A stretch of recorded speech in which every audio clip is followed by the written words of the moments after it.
அஸ்ஸலாமு அலைக்கும் வரஹ்மத்துல்லாஹி வபரகாத்துஹு.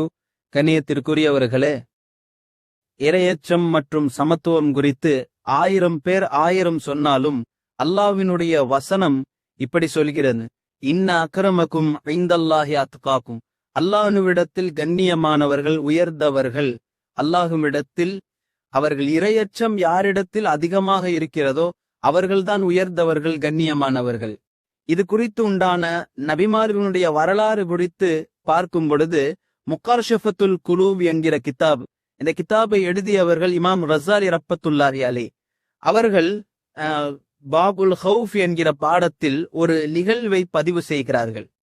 தாவூத் அலைஹிஸ்ஸலாம் அவர்களுடைய காலகட்டத்துல பள்ளிவாசல்ல அமர்ந்திருக்கிறான். இந்த பள்ளிவாசல்ல அமர்ந்திருக்கும் நேரத்துல அவங்களுக்கு கொடுக்கப்பட்ட வேதம் ஜபூர் வேதம். இந்த வேதத்தை ஓதிக்கிட்டு இருக்கும் பொழுது புழு ஒன்ன பாக்குறாங்க.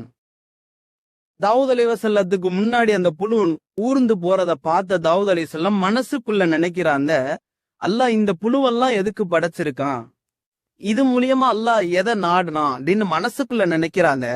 ஆனா அல்லாஹ் அந்த புழுவுக்கு பேசக்கூடிய ஒரு ஆற்றலை அல்லாஹ் கொடுத்தான். யா நபி அல்லாஹ் அப்படின்னு அந்த புழு பேசுச்சு. தாவூத் அலைஹிஸ்ஸலாத்துக்கு யாருன்னு தெரியல. கீழே பார்த்தா அந்த புழு பேசுது. என்ன பேசுதுன்னா, யா நபி அல்லாஹ், அல்லாஹி ஒவ்வொரு பகலும், ஒவ்வொரு நாளுடைய பகலும் என்னுடைய உள்ளத்தில் ஒதுக்க செஞ்சிருக்கான். சுப்ஹானல்லாஹி வல்ஹம்துலில்லாஹி வலா இலாஹ இல்லல்லாஹு வல்லாஹு அக்பர் என்று நான் ஒவ்வொரு நாளும் 1000 தடவை சொல்ல வேண்டும். அதே மாதிரி ஒவ்வொரு இரவும் அல்லாஹும்ம ஸல்லி அலா முஹம்மதின் நபியில் உம்மி வ அலா ஆலிஹி வ ஸஹ்பிஹி வ ஸல்லிம் என்கிற சலவாத்தை நான் ஒவ்வொரு இரவும் நான் சொல்ல வேண்டும். இது அல்லாஹ் எனக்கு கட்டளையிட்டு இருக்கின்றான்.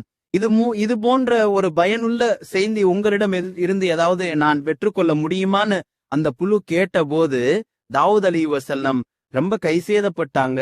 அது மாதிரி அல்லாஹ்விடக்கும் தௌபா செஞ்சாங்கன்னு சொல்லி ரஸாலி இமாம் இந்த நிகழ்வை முடிப்பாரு. கண்ணியத்திற்குரியவர்களை, இதுல இருந்து நாம தெரிஞ்சுக்கிற விஷயம் என்னன்னா, அல்லாஹ்வுடைய படைப்புகள் அது எதுவுமே வீணானது அல்ல. எல்லா படைப்புகளும் ஏதோ ஒரு நோக்கத்திற்காக படைக்கப்பட்டிருக்கிறது. அதனால ஏற்ற தாழ்வுகள் என்பது அது அல்லாஹ்விடத்தில் அவர்கள் எந்த அளவிற்கு இரையச்சம் உடையவர்களாக இருக்கிறார்கள் என்பதில் தானே தவிர அவர்கள் இதன் மூலியமாக உயர்ந்தவர்கள் தாழ்ந்தவர்கள் என்று எதை வைத்தும் நம்மால் கூற முடியாது.